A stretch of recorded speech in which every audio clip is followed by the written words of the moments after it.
We've just landed in Queenstown, and wow, it already feels like we've stepped into a fairy tale. The air is fresh, the sky is crystal blue, and everywhere we look, mountains, lakes, and magic. As we head toward Glenorchy, the road twists and turns like a ribbon beside the water. Look at that lake sparkling like it's sprinkled with fairy dust. Snowy peaks, golden hills, and fluffy clouds float by us as if they're welcoming us. It's so peaceful, dreamy, and oh so beautiful. The sunset captivates us with its radiance. The lake mirrored the skies and mountains so perfectly, it was hard to tell where the land ended and the water began. Tiny waves lapped at the shore, and the color shifted from navy blue to turquoise as the light danced across. It was like driving through a real-life postcard. We drove 5 hours from Queenstown to Milford Sound. Appa didn't want to miss the chance to drive through heaven, and he was right. On the drive to Milford Sound, the road followed Lake Wakatipo, and it looked magical. Deep blue waters that went on and on, sometimes smooth like grass, sometimes gently moving with the wind. We hopped on the cruise, ready for a journey that would be etched in our happiness forever. Fjordland was unreal.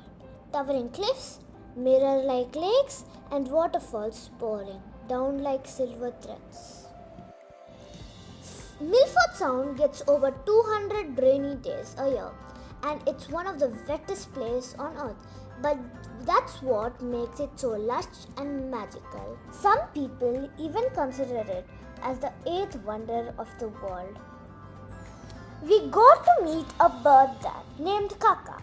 It followed me as I ran around. Way back, our ride was just as magical as before. The next day, we started with a thrilling short over jet ride, racing through the narrow canyons, spinning in circles, and getting splashed by the icy water. It was such an amazing experience. We were all laughing and holding on tight. The short over jet ride was one of the most thrilling experiences we've ever had. As soon as the boat took off, we were flying across the bright blue river. The rush of cold air, the roar of the engine, and the feeling of skimming just above the water, it was fast, wet, and absolutely unforgettable.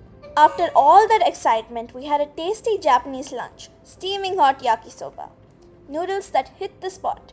Then we took a relaxing walk through the city and saw the most beautiful autumn colors, gold, orange, and red leaves everywhere. Later, we stopped for creamy ice cream at Patagonia and finished the day with a giant juicy burger from the famous Ferg Burger. So worth the wait. Before heading back, we visited the Kiwi Park and finally met New Zealand's shy, fluffy national bird. They were adorable and fun to watch, especially in their dark little enclosure. A perfect end to an amazing day. At the Kiwi Park, we even got to see sculptures of the Maoris, who were the indigenous Polynesian people of New Zealand.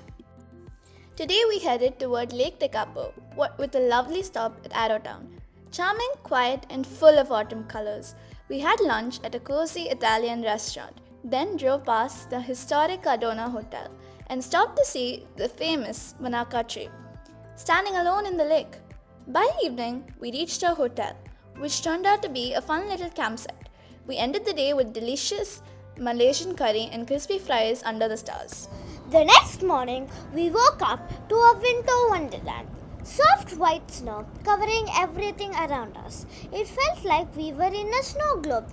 We rushed outside and made footprints in the fresh snow.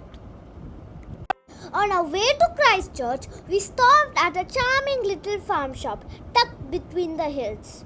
The smell of freshly baked goodies filled the air. Warm pies, buttery scones, and soft sweet pastries that melted in our mouths.